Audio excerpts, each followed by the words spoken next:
제1막 사라져가는 향기. 전라남도 순창 어느 작은 마을. 이영희 65세는 30년째 같은 자리에서 항아리를 지켜왔습니다. 어머니에게서, 어머니의 어머니에게서 이어받은 손맛. 새벽 4시에 일어나 콩을 삶고 직접 띄운 메주를 항아리에 담고 365일 하루도 거르지 않고 정성을 쏟았습니다. 하지만 세상은 변했습니다.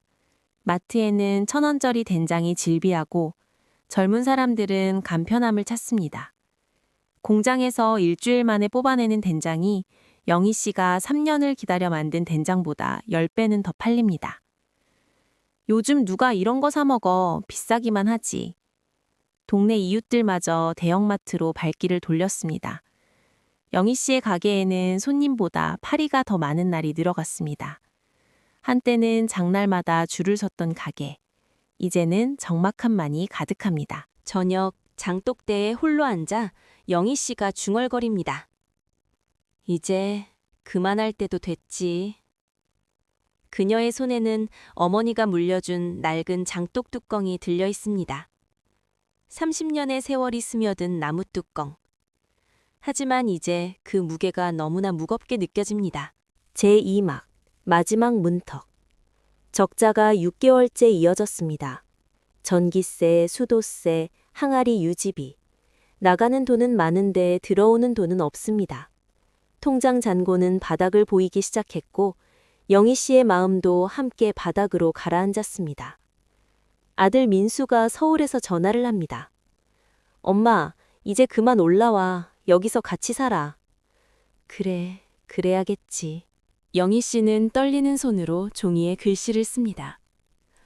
폐업합니다. 그동안 감사했습니다. 30년의 세월을 단 2줄로 정리해야 하는 순간, 펜을 쥔 손이 떨립니다. 가게 유리문에 안내문을 붙이는 순간 눈물이 흘러내렸습니다. 어머니의 얼굴이 떠오릅니다. 평생을 이 항아리들과 함께한 어머니. 이 맛은 돈으로 살 수 없는 거야. 정성이야, 정성. 어머니의 목소리가 귓가에 맴돕니다. 인생 끝난 줄 알았습니다. 밤새 잠을 이루지 못했습니다. 새벽, 습관처럼 장독대로 나갔습니다. 차가운 새벽 공기 속에서 항아리배를 하나하나 쓰다듬었습니다. 내일이면 이 모든 것과 작별해야 합니다. 미안해. 엄마 미안해. 텅 빈 하늘에 대고 영희 씨가 속삭입니다. 그것이 마지막 밤이 될 줄 알았습니다. 제3막 항아리 앞에 이방인. 폐업 전날 아침 낯선 손님이 찾아왔습니다. 키가 크고 파란 눈을 가진 서양인. 시골 마을에 그런 사람이 나타나자 동네가 술렁였습니다. 여기가 이영희 씨 가게 맞습니까? 서툰 한국어였지만 진심이 담겨 있었습니다. 그의 이름은 장피에르. 프랑스 파리에서 미슐랭 3스타 레스토랑을 운영하는 세계적인 셰프였습니다. 작년에 서울에서 우연히 당신 된장으로 만든 요리를 먹었습니다. 그 맛을 잊을 수가 없었습니다. 전 세계 어디에서도 느껴보지 못한 깊이였습니다. 영희 씨는 당황했습니다. 폐업 안내문이 붙어있는 가게에 프랑스에서 온 유명 셰프라니 꿈인가 싶었습니다. 장피에르는 항아리 뚜껑을 열어달라고 부탁했습니다. 3년 묵은 된장의 향이 피어올랐습니다. 그가 된장을 한 숟가락 떴습니다. 천천히 음미했습니다. 그의 눈이 커졌습니다. 이건 예술입니다. 그는 무릎을 꿇었습니다. 65세 할머니 앞에서 세계적인 셰프가 무릎을 꿇었습니다. 이 맛을 세상에 알려야 합니다. 제발 폐업하지 마십시오. 영희 씨의 손이 떨렸습니다. 30년 동안 들어보지 못한 말이었습니다. 제3막 한 그릇의 파동.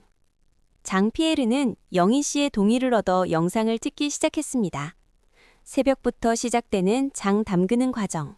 콩을 삶고 메주를 빚고 소금물을 붓고 햇볕에 말리는 모든 과정을. 영상이 그의 SNS에 올라갔습니다. 제목은 단순했습니다. 3년의 기다림, 한국 할머니의 발효예술.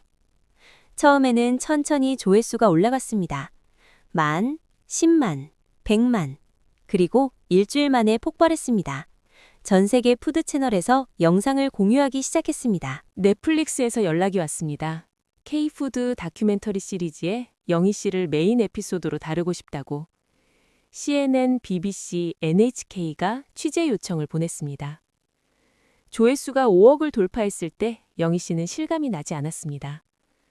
나는 그냥 엄마가 하던 대로 했을 뿐인데. 댓글창이 전 세계의 언어로 넘쳐났습니다. This is not cooking, this is love. C'est magnifique, pure artisanal. 일본의 미소와는 맞닥다른 깊이가 있다. 사람들은 된장이 아니라 그 속에 담긴 시간과 정성에 감동했습니다. 30년이라는 세월, 어머니에게서 딸에게로 이어진 전통, 새벽마다 항아리를 돌보는 한 사람의 헌신. 그것이 세상을 움직였습니다. 제5막, 세계가 줄을 서다. 폐업하려던 시골장터가 국제적인 명소가 되었습니다. 마을 입구에는 외국 번호판을 단 차들이 줄을 섰습니다. 뉴욕타임즈 기자, 르몽드 특파원, 도쿄에서 온 미식 평론가들이 영희 씨의 된장을 맛보기 위해 몰려왔습니다. 저는 뉴욕에서 예약하고 3개월을 기다렸습니다. 파리의 제 레스토랑에 납품해 주실 수 있나요? 이 된장으로 요리하면 손님들이 눈물을 흘립니다. 수출 요청이 빗발쳤습니다. 뉴욕의 미슐랭 레스토랑, 파리의 최고급 호텔, 도쿄의 오마카세 전문점. 그들 모두가 영희 씨의 된장을 원했습니다. 하지만 영희 씨는 당황스러웠습니다. 항아리는 50개뿐이고 손은 2개뿐입니다. 3년을 기다려야 익는 된장을 어떻게 대량으로 만들 수 있겠습니까? 죄송합니다. 1년에 만들 수 있는 양이 정해져 있어요. 그 말이 오히려 된장의 가치를 높였습니다. 구할 수 없는 된장, 3년을 기다려야 하는 맛. 한 항아리 가격이 수백만 원을 호가했지만 주문은 1년치가 한 달 만에 마감되었습니다. 마을도 변했습니다. 텅 비었던 집들에 다시 불이 들어왔습니다. 영희 씨의 된장을 맛보러 온 관광객들이 마을 식당에서 밥을 먹고 민박집에서 잠을 잤습니다. 젊은이들이 돌아오기 시작했습니다. 할머니 덕분에 고향에 돌아올 수 있었어요. 영희 씨는 그 말에 또 눈물을 흘렸습니다.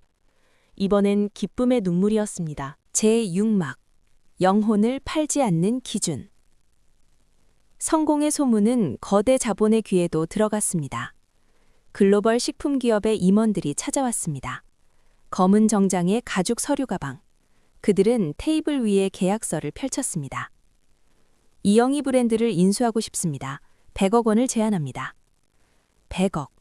평생 상상도 못한 금액이었습니다. 그들의 계획은 이랬습니다. 브랜드를 사고 공장을 짓고 대량 생산하겠다고. 영희 씨의 얼굴을 라벨에 넣고 전 세계 마트에 깔겠다고. 물론 공정은 단축됩니다. 3년은 너무 길어요. 3개월이면 충분합니다. 우리 엄마가 그랬어요. 기준을 낮추면 모든 것을 잃는다고. 저는 우리 된장의 기준을 지킬 겁니다. 세상 사람들이 한국 된장을 찾을 때 이것이 기준이 되도록. 그녀의 눈빛이 단호했습니다. 우리가 이제 기준입니다. 제7막, 김구 선생님의 미소. 1년 후, 스위스 제네바. 세계 최대 음식 박람회가 열렸습니다. 전 세계 80개국에서 온 5,000명의 셰프와 식품 전문가들이 모인 자리. 그 무대 중앙에 영희 씨가 섰습니다. 태극기가 수놓인 조리복. 손에는 30년 묵은 항아리에서 버온 된장 한 그릇. 그녀는 떨리는 목소리로 말을 시작했습니다. 저는 특별한 사람이 아닙니다. 그저 어머니가 가르쳐준 대로, 어머니의 어머니가 가르쳐준 대로 된장을 담았을 뿐입니다. 통역사가 그녀의 말을 전했습니다. 객석이 조용해졌습니다. 한국에는 정이라는 말이 있습니다. 번역이 어렵습니다.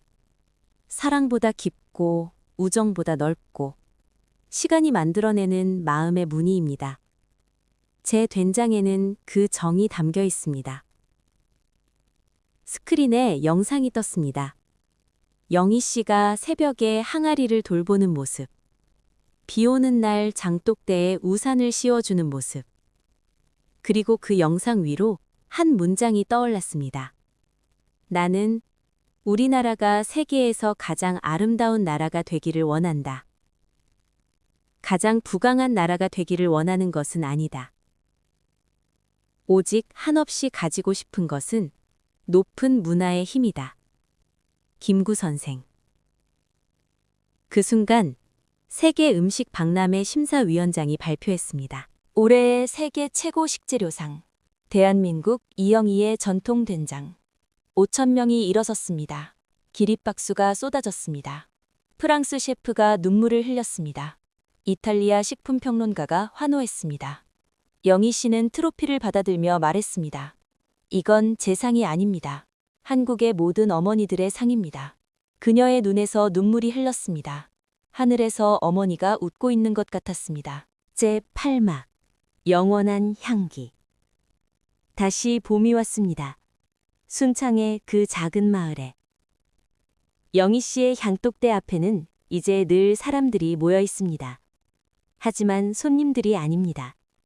배우러 온 제자들입니다. 서울에서 온 27살 지연이는 대기업을 그만두고 왔습니다. 할머니 영상을 보고 깨달았어요. 진짜 가치 있는 일이 뭔지. 일본에서 온 32살 유키는 요리사였습니다. 한국 발효의 정수를 배우고 싶습니다.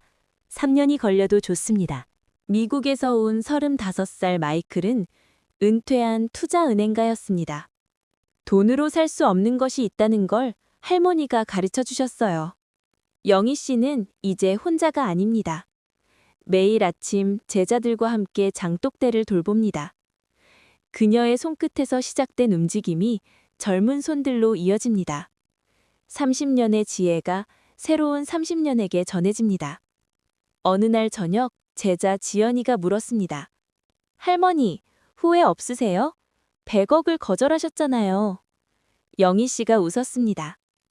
100억으로 이 얼굴들을 살 수 있었을까? 너희들이 여기 있는 이 순간을 돈으로 바꿀 수 있었을까? 저녁 노을이 장독대를 물들였습니다. 1년 전 폐업 안내문을 붙이며 울었던 바로 그 자리에서 이제 웃음소리가 넘쳐났습니다. 영희 씨가 하늘을 올려다봤습니다. 엄마, 이제 안 미안해요. 잘하고 있죠? 바람이 불었습니다. 마치 대답이라도 하듯 항아리에서 깊은 된장향이 피어올랐습니다. 시작하기에 늦은 나이란 없습니다. 포기하기엔 당신의 가치가 너무 큽니다. 세상이 당신을 발견할 때까지 그저 당신의 기준을 지키십시오.